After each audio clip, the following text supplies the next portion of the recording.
OpenAI may have a bias against labor.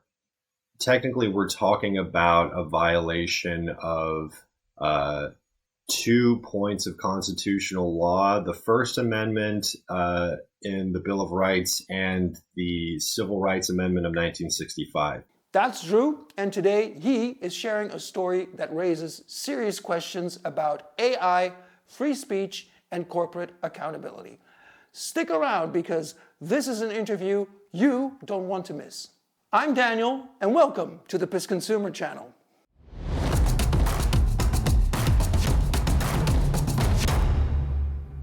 Our guest has had first-hand experience with OpenAI's moderation protocols, and his story is both eye-opening and thought-provoking at the same time.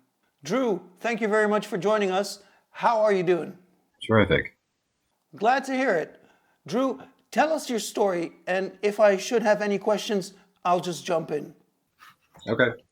So this started right at the end of last year. There was a moment where there seemed to be a kind of a call for political action, and a bunch of people were scrambling either to organize or to publish.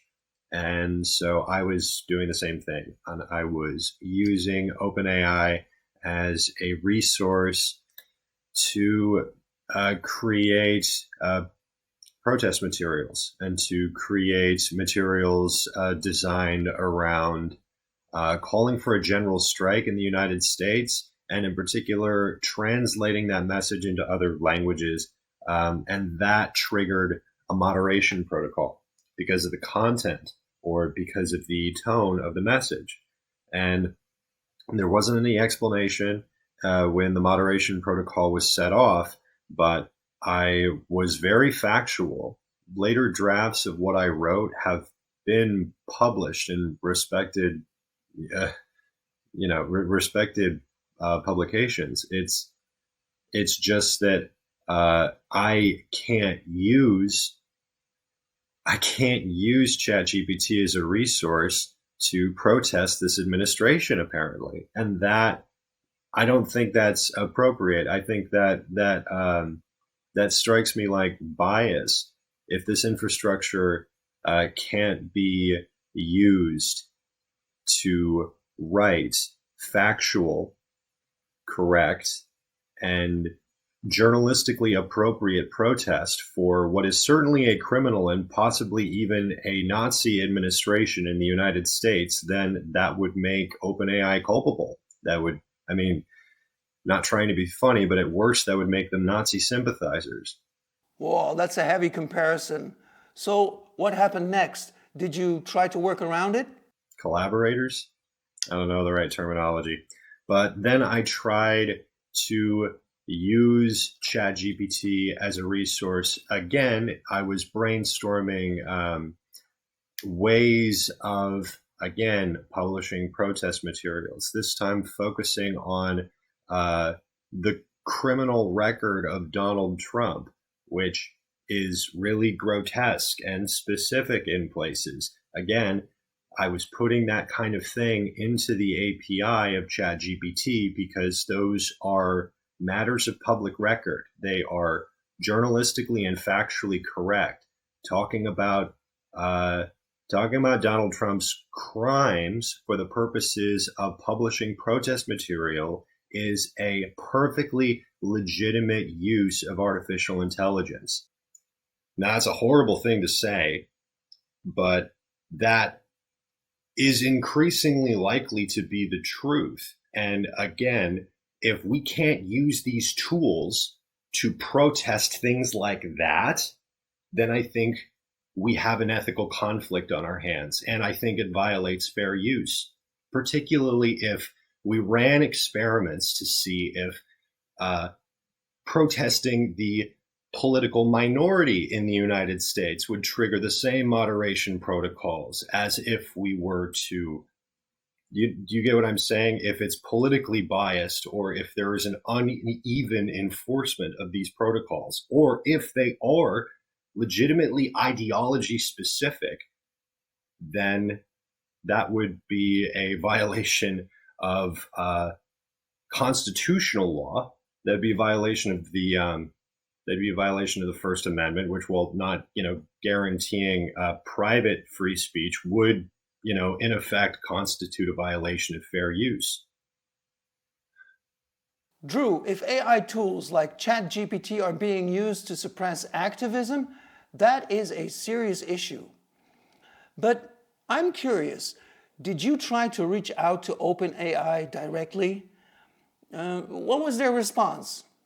I did. This was the only avenue available to contact OpenAI. They've insulated all other avenues for customer service. There are very few ways to get in touch with OpenAI directly. Drew, I noticed you said this was the only avenue available to contact OpenAI. I suppose you were talking about PissedConsumer as the platform where you made this complaint. Why did you decide to go public with this issue there instead of pursuing other avenues? This is the only way to make the complaint public. I'm willing to make the complaint public because there has been no avenue of recourse through the company. And this is a big enough issue that I think qualified people would be very interested to hear that some of the most powerful tools available on the market today might be showing political favor or political bias to people associated with a criminal administration of the United States government. Okay, so OpenAI hasn't been responsive. Drew, what do you think they need to do to resolve this issue? What would be the best possible outcome for you? I think going forward, they face incredible legal exposure if they don't change their moderation protocols. And I mean, that's up to them, but I'm planning on telling people what happened either way. I think that there needs to be an open dialogue, at least, regarding their moderation protocols. There needs to be some kind of a town hall or some kind of a meeting where people actually can get face-to-face information with the company as to how these protocols work and what exactly, because then anybody who has issues with the way they're being enforced can raise them, and they can raise them publicly, and it feels like we're having a conversation. But this thing where they're behind some kind of an iron wall and no one can contact the company, they can use their tools, but if they have an issue with something regarding these tools that may be illegal or may be wrong, or might just even be like bad customer service, we can't talk to them. Let me ask you this. What do you hope to achieve by going public with this issue? Are you trying to change OpenAI's policies, or is this more about raising awareness? Technically, we're talking about a violation of 2 points of constitutional law: the First Amendment in the Bill of Rights and the Civil Rights Amendment of 1965, because this would be considered interfering with labor organization. So I am trying to defend labor's right to organize. I am trying to defend people's right to protest. I'm not doing anything wild here. I'm just writing protest materials, and the fact that there are moderation protocols within these tools that get in the way, I think, is a gross miscarriage of justice. I'll tell people that. What's the one thing you want people to take away from this interview, Drew? OpenAI may have a bias against labor. ChatGPT has moderation protocols which interfere with people's right to organize. Thanks a lot, Drew, for sharing your story and your perspective. Thanks again for joining us today. Okay, thank you. This is such an important topic, and I, for one, think it's very well we had a conversation about it. So, what do you think about this issue? Should AI companies like OpenAI remain neutral, or do they have a responsibility to take a stand on political matters? Let us know in the comments below. If you have enjoyed this video, don't forget to like, share, and subscribe to our channel.